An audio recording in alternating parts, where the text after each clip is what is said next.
नमस्कार दोस्तों आज हम वास्तु शास्त्र में बात करने वाले हैं फैक्ट्री के वास्तु के बारे में। दोस्तों अभी थोड़े दिन पहले एक फैक्ट्री में मैंने विजिट किया था शारजा में।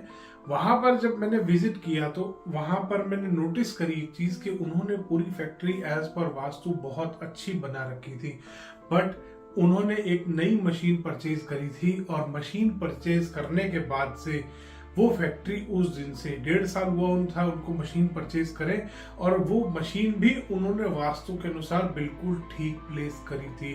मगर उसके बाद भी जब से वो मशीन उन्होंने वहां पर लगाई थी उनको लॉसेस होने स्टार्ट हो गए। वो मशीन एक भी दिन नहीं चल पा रही थी। जब जब वो मशीन चलाते थे, मशीन का एक पर्टिकुलर पार्ट था, एक मशीन का एरिया था जिस एरिया में हमेशा फॉल्ट्स बनते थे। दोस्तों 40 फुट लंबी मशीन थी, वो कपड़े का उनका काम था, और उस मशीनरी को जब भी वो चलाने की कोशिश करते थे तो या तो उसका 100% प्रोडक्शन वो नहीं ले पाते थे जिस टाइम वो मशीन चल रही थी, और जब वो मशीन खराब होती थी तो एक ही जगह पे उनके समस्या आती थी। उस मशीन में एक ही पार्ट ऐसा था, एक ही डायरेक्शन, एक ही कॉर्नर उसका ऐसा बन रहा था कि उसी जगह पे हमेशा कोई ना कोई खराबी आती थी। दोस्तों बहुत बार ऐसी चीजें आपको फेस करनी पड़ती हैं। वो बहुत भारी और बहुत ऊंची मशीन थी और एज पर वास्तु उन्होंने परफेक्ट रखी हुई थी अपने वास्तु कंसल्टेंट से पूछकर। तो दोस्तों बहुत बार ऐसी समस्याएं आपको फेस करनी पड़ती हैं, मशीन की, लेबर की, प्रोडक्शन की, क्वालिटी की। तो दोस्तों इस तरीके की अगर समस्याएं आप भी अपनी फैक्ट्री में फेस कर रहे हैं, क्योंकि फैक्ट्री है, फैक्ट्री से बहुत सारे लोगों का घर चलता है, बहुत सारे लोग उस फैक्ट्री पर निर्भर होते हैं। जब भी एक फैक्ट्री लगाई जाती है, उसमें लेबर रखी जाती है, लेबर का भी घर वहीं से चलता है। दोस्तों अब अगर कोई भी फैक्ट्री लॉस में जाती है, छोटा छोटा छोटा करके बहुत बड़ा इम्पैक्ट डालती है उन लोगों की जिंदगियों पर जो वहां फैक्ट्री चला रहे हैं। और एक अभी थोड़े दिन पहले एक फैक्ट्री में विजिट किया था दिल्ली में, वहां पर भी यही सेम केस था। तो दोस्तों ऐसा क्यों होता है? दोस्तों ऐसा इसलिए होता है कि जहां पर आपने वो फैक्ट्री में मशीनरी लगाई है वहां पर किसी भी प्रकार का कोई इलेक्ट्रोमैग्नेटिक रेडिएशन आ रही है, जिसकी वजह से उस फैक्ट्री में उस पॉइंट पे वो मशीनरी खराब हो रही है। जब भी आप बड़ी मशीनरी कोई प्लेस करते हैं, छोटी मशीनरी भी, तो हमेशा आपको वहां पर पहले एक बार वास्तु चेक कराना चाहिए, एक बार एनर्जी स्कैन करा लेने चाहिए आपको उस जगह के, ताकि आगे चल के आज एज पर वास्तु फैक्ट्री बनाने के बाद भी इसीलिए आपको समस्याएं फेस करनी पड़ती है। जो हमने शारजा में, दिल्ली में इतनी सारी, और ये एक आध दो एग्जांपल नहीं है दोस्तों, ऐसे हजारों एग्जांपल है मेरे पास। ऐसी हजारों फैक्ट्रीज हमने चलाई हैं जहां पर ये समस्याएं फेस कर रहे थे कि 100% वास्तु से बनाई हुई फैक्ट्री।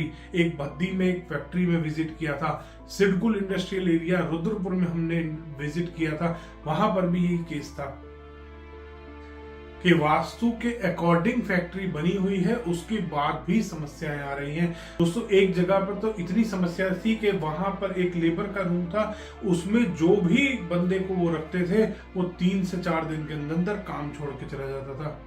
ऐसी समस्याएं भी आती है। दोस्तों ये सारा जो खेल है फैक्ट्रीज में, घरों में, बहुत बार वास्तु कराने के बाद भी जो आपको इफेक्ट नहीं मिलते, वो इन्हीं कारणों की वजह से होता है, क्योंकि वहां पर एनर्जी बैलेंस नहीं है। वास्तु शास्त्र जो साइंस है ये पूरी एनर्जीज की साइंस है। वास्तु जो साइंस है वो पूरी एनर्जीज की साइंस है। दोस्तों अगर किसी भी जगह पर आपने स्ट्रक्चर ठीक कर लिया, आपने इंटीरियर ठीक कर लिया, बट अगर आपका एनर्जी फ्लो प्रॉपर नहीं है तो आपको समस्याएं फेस करनी ही पड़ेंगी, चाहे वो किसी भी प्रकार का प्रेमाइस क्यों ना हो।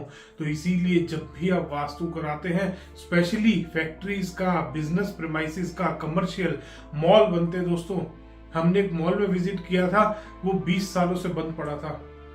वहां पर मेन डोर पे ऐसी एनर्जीज हमारे को मिली थी, इतनी नेगेटिव वाइब्रेशंस हमारे को मिली थी कि वो 20 साल से बहुत बढ़िया मॉल बन रहा था, मेन रोड का मॉल था, ऐसा लग नहीं रहा था उस मॉल को देख के कि ये मॉल भी रुक सकता है, इसकी कंस्ट्रक्शन भी अटक सकती है बीच में, और वो 20 साल से उसकी कंस्ट्रक्शन अटकी हुई थी। तो दोस्तों ऐसी जगहों पे एनर्जी स्कैन करना जरूरी है। बहुत बार हमारे को लोग कंप्लेंट करते हैं कि सर हमने तो प्रॉपर वास्तु से अपना बना रखा था।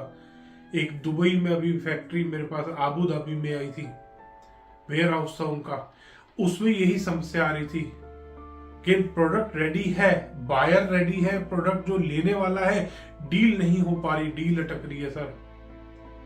वो मटेरियल जहां पे रखा हुआ था वहां पर एनर्जी वाइब्रेशंस बहुत ज्यादा डिस्टर्ब थे दोस्तों। इस वजह से भी समस्याएं आती हैं। जब भी वास्तुशास्त्र में एनर्जीज की बात करी जाती है दोस्तों, सिर्फ एक नेगेटिव और पॉजिटिव एनर्जी नहीं होती। वास्तुशास्त्र में कम से कम 10 से 12 तरीके की एनर्जीज होती हैं जो किसी भी प्रमाइस को इफेक्ट करती हैं, इफेक्ट डालती हैं जो किसी भी प्रमाइस पे। इसमें इलेक्ट्रोमैग्नेटिक रेडिएशंस आता है, इसमें इलेक्ट्रोमैग्नेटिक वेव्स आती है, इलेक्ट्रोमैग्नेटिक फ्लक्चुएशंस आते हैं, रेडियो फ्रीक्वेंसीज आती हैं, पैरेलल वाइब्रेशंस आते हैं, कॉस्मिक एनर्जीज आती हैं, जियोपैथिक स्ट्रेस आता है, अर्थ वाइब्रेशंस आते हैं, और भी बहुत सारी तरीके की एनर्जीज होती हैं जो इफेक्ट डालती हैं किसी भी प्रमाइस पे। अगर किसी भी प्रमाइस में आपको वास्तु कराने के बाद भी रिजल्ट नहीं मिल रहा है तो समझ लीजिए कहीं ना कहीं एनर्जीज में गड़बड़ है। और आप अपने फैक्ट्री की, प्रमाइस की, जो भी आपका प्रमाइस है, कमर्शियल है, होटल है, हॉस्पिटल में एक बार हमने विजिट किया था दोस्तों, यूरोप में एक हॉस्पिटल है, उनके हॉस्पिटल बहुत अच्छा हॉस्पिटल बनाया था उन्होंने, बहुत अच्छा, बहुत सारा, बहुत पैसा लगा के उन्होंने हॉस्पिटल बनाया, बट वो हॉस्पिटल में पेशेंट्स ठीक बहुत कम रिकवरी रेट था, रिकवर बहुत स्लो हो रहे थे जो पेशेंट्स आ रहे थे। वहां पर प्रॉपर एनर्जी फ्लो नहीं मिल रहा था हमारे को। जब वहां पर वास्तु किया, वास्तु एनर्जीज चेक करी तो बहुत ज्यादा लो एनर्जीज मिली हमारे को। दोस्तों अगर आप भी ऐसी समस्या फेस कर रहे हैं अपने किसी भी कमर्शियल प्रमाइस में, किसी भी फैक्ट्री में, या अपने घर में फेस कर रहे हैं कि वास्तु करने के बाद भी इफेक्ट नहीं आ रहा, तो दोस्तों आज ही ढंग से अपनी घर की एनर्जी स्कैन कराएं ताकि आप भी वास्तु से अपने जीवन को सुधार सकें। धन्यवाद दोस्तों। वीडियो पसंद आया तो इसको लाइक करें, शेयर करें और चैनल को सब्सक्राइब करना ना भूलें।